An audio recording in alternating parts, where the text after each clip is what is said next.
Bienvenue sur FR Daily News. Notre actualité d'aujourd'hui parlera de Demain nous appartient, spoiler, choc. Camille, la complice de Corentin sur TF1. Dans les épisodes de Demain nous appartient diffusés en novembre 2023 sur TF1, Gabriel informe Nord que Soraya l'a quitté, tandis que Camille a peut-être aidé Corentin à se venger de Dorian. Les rebondissements inattendus continuent de se produire dans Escape Game Day Halloween dans Demain nous appartient sur TF1. Depuis la disparition des adolescents, la police enchaîne les surprises et ignore toujours l'essentiel de l'affaire, même après la libération des 5 personnes arrêtées. Le 6e membre du groupe, Corentin, était en réalité le responsable de cet enlèvement. Rendu fou par la perte de son bras lors de l'effondrement du lycée Agnès Varda, le jeune homme élabore un plan de vengeance élaboré pour punir ceux qu'il considère comme responsables de son malheur.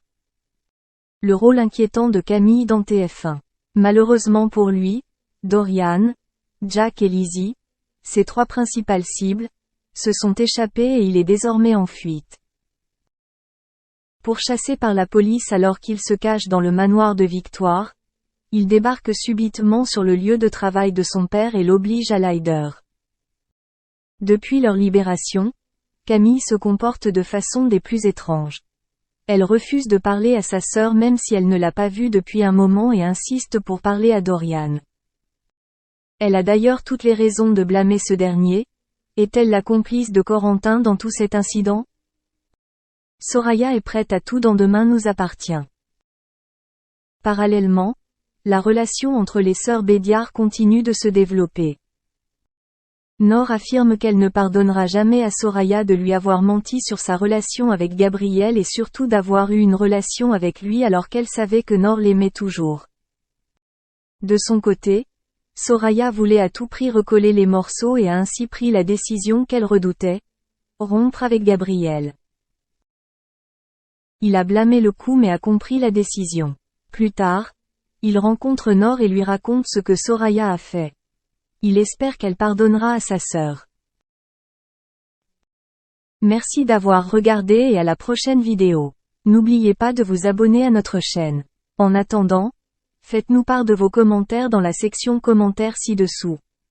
Salut à tous, très heureux de vous retrouver pour cette nouvelle vidéo dans laquelle on va parler de Florent Pagny, plus précisément de The Voice. En effet, on le sait, les premiers épisodes de The Voice que vous êtes en train de regarder tous les samedis soirs ont été enregistrés avant la maladie de Florent Pagny et surtout ses traitements. Ces traitements qui sont assez lourds puisqu'il doit faire face à un cancer du poumon inopérable, donc vous le savez, ces séances de chimio vont s'accumuler à un rythme très élevé et il n'est absolument pas sûr qu'il puisse participer au live de la saison actuelle de The Voice.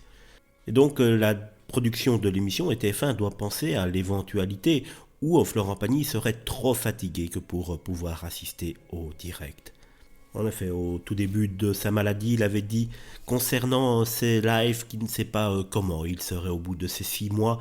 Pour l'instant, première chimio, c'est très bien passé, mais bon, tout peut se passer aussi. Peut-être qu'en mai, je serai incapable, peut-être qu'en mai, je serai fatigué, on s'organisera, avait-il dit.